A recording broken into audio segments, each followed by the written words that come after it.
Hi there. The point of this video is to go over how I personally quit Lexapro. I am going to sort of model it off of Noelle the first video because I think she laid out everything very logically, even though her method of quitting was definitely it did not work for me, right? So I'm going to start with the straightforward answer, which is that I was able to quit Lexapro by taking 9 grams of TMG or trimethylglycine a day, as well as 1 gram of DMG or dimethylglycine. I also take Broq's sulforaphane tablets, and those seem to help me. And then finally, I also take about 2.8 grams of St. John's Wort a day. These are not the only supplements that I take, but they are the ones that helped me get off of Lexapro. I also take sarcosine and d-serine as well as omega-3s, but I suspect that the majority of us out there take omega-3s. So I have been off of Lexapro at this point for about 3 months, and I want to note that I am not anti-Lexapro. Being on the drug taught me what normal functioning is supposed to feel like, and I believe that if I had not had that, I would not know what to mimic. So I would not know what I was searching for whenever I started the trial and error with supplements. Okay. So now the story of how I got there. I had been on 10 milligrams of Lexapro for about 3 years. I'm not really going to get into why I started it.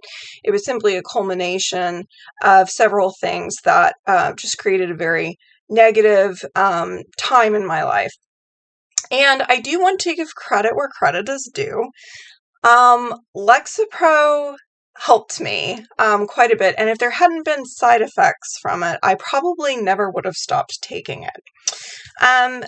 Ultimately, what I found was that for me, taking Lexapro was never about feeling happier. It was simply about functioning. Lexapro allowed me to function. And I would say that not only was it a game changer for me, but it got me to about 70% better. Sarcosine and d-serine were the ones that got me all the way. So I had always been supplementing Lexapro with those amino acids. Okay, so the negative side effects of the Lexapro that I had were excess sweating, weight gain, and potentially sensitivity to noise, though I wasn't ever sure if that was the Lexapro or not. There are a lot of discussion boards out there, though, that do talk about the sensitivity to noise issue. I also want to add that while I was on Lexapro, I had to increase my levothyroxine dosage for the first time ever since I started taking it quite a few years before. So it's possible that, and this is true for some select individuals under the side effects, that the Lexapro was affecting my thyroid and diminishing its function. Okay. It could have also been for me aging, but I don't know. So now, in terms of getting off of the Lexapro, I was pretty easily able to decrease my dosage from 10 milligrams to 5 milligrams using a method very similar to Noelle's. So Noelle stated that she would go back and forth between 10 and 5. Right, in order to decrease her dose. What I did was, and this was certainly not a precise method, I would chip off a portion of a half of a pill in order to try to decrease it by 1.25 milligrams at a time. So, in other words, I would take a 10 milligram tablet, split it in half, and then that one half, I would take a quarter of it off. And what I would do is I would take a quarter of it off. I would take it for at least 5 days. I think sometimes I would stay on a particular dosage for a week, and then I would break off another little piece. Okay, and so Noelle, I think it took her much longer to get to her 5 milligrams. It did not take me that long. But I will say I definitely noticed when I decreased the dosage, like it was very noticeable. Once I got to the 5 milligram, I hit a wall, essentially. I tried to go off of it cold turkey, and that was absolutely horrible. It was one of the worst experiences ever, and it was so bad that I thought to myself, well, maybe I just need to stay on this for the rest of my life. But several months down the line, after I had recovered from that experience, I started becoming curious about getting off of it again. And that was when I watched Noelle's video. And what she said that she did was she would take 5 milligrams one day, nothing the next day. 5 milligrams one day, nothing the next day, right? To kind of get her body used to being off of it. So I did try this, but the difference between taking it and not taking it, it was like night and day for me. I was able to do every other day, barely, but I could not stretch it beyond that. So, because her method was not really working for me, and I had had such a negative experience trying to go off of it cold turkey, what I decided to do was become a little bit more creative, and I had had some positive experiences with supplementing. I supplemented with sarcosine and d-serine in addition to taking the Lexapro. And I began to wonder if there were supplements out there that could help make the transition smoother. And we all pretty much know that one of the dominant theories of how SSRIs work is the serotonin theory, which is that an increase in serotonin decreases depression.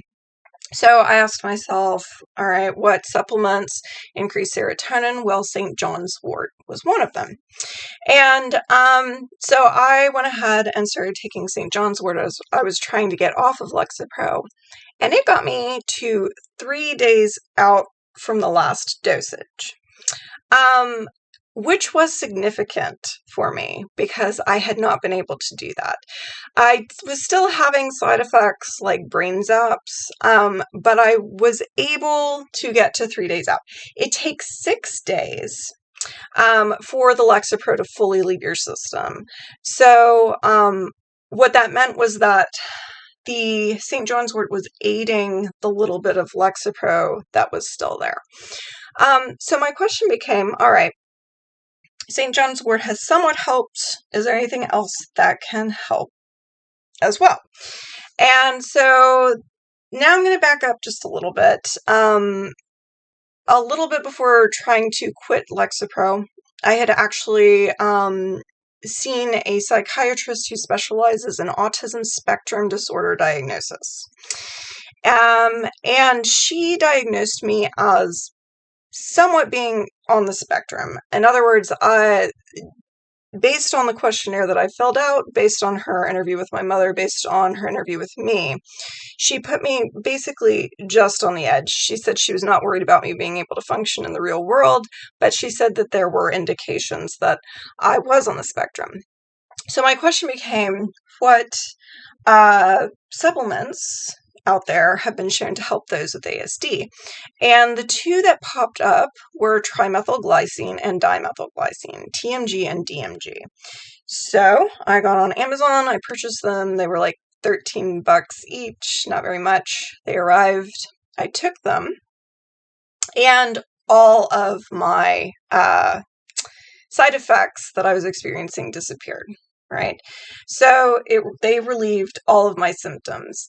The brain zaps were pretty much completely gone. They were certainly gone by 95%. And it was utterly miraculous to me, to the point that I almost didn't believe myself, right? I kept checking in with myself and saying, like, am I just imagining this? But no, it got rid of all of the side effects that I was experiencing when I was trying to quit Lexapro.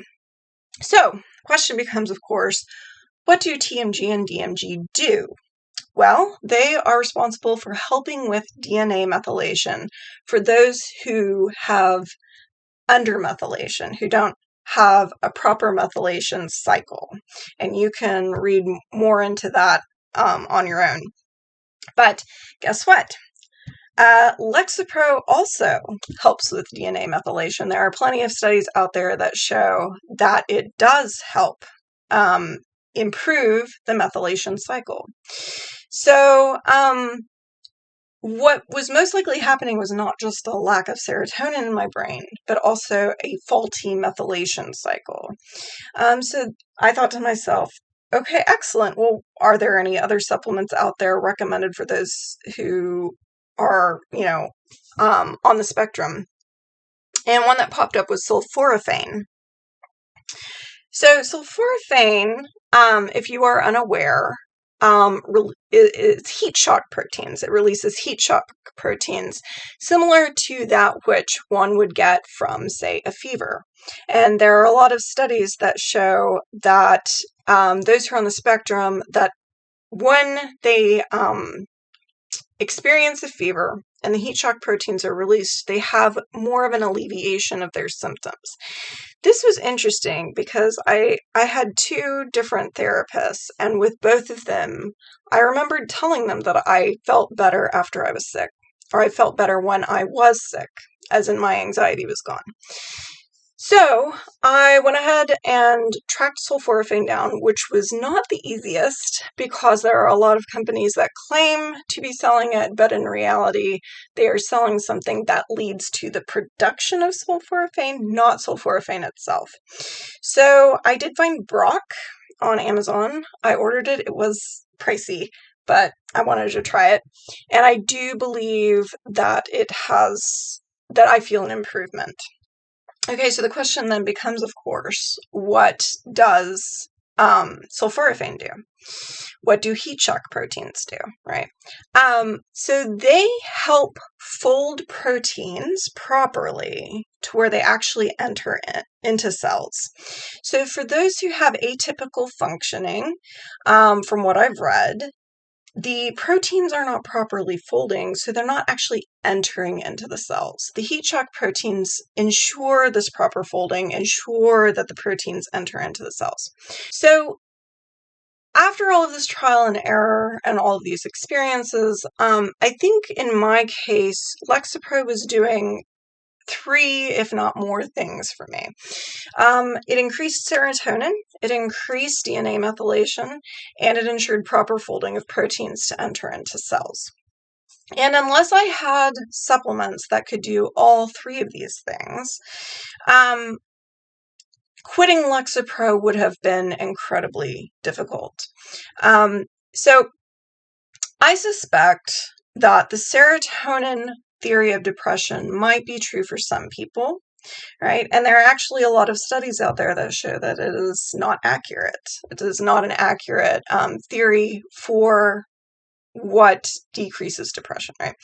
But I'm not really going to weigh in on that. For others, it might primarily be DNA methylation, right? And then others, it might be protein folding, and for still others, it might be all 3, or all 3 and beyond that, right? I'm certainly not going to try to diagnose anyone. I'm simply sharing what my trial and error process has proven for me, right? We all have different biologies, but I thought it was important to put this out there and let others know about these options, so that they would not necessarily have to dig as much as I did in order to discover them. So I said at the beginning I would come back to sarcosine and d-serine, and I am now. So in general, d-serine is associated with fear extinction, and it has been used as a treatment for phobias and trauma. So if that is something in your life, right, if you experience a lot of fear, if you have a lot of phobias, you might read about NMDA hypofunction, right, as well as sarcosine and d-serine. So there is a theory for major depression that deals with NMDA hypofunction, which sarcosine and d-serine alleviate. But I believe in addition to that, d-serine on its own is associated with fear extinction and a decrease in phobias, right? I just also want to note really quickly that d-serine is difficult to get a hold of. Blackburn distributions in, I believe, the United Kingdom, they sell it. Okay, but not all the time. You can't always access it. They occasionally have it in stock. Okay, so that's pretty much it. I'll provide links to the supplements below, as well as some interesting reading materials that have helped me. Okay, and I hope that this helps some of you out there.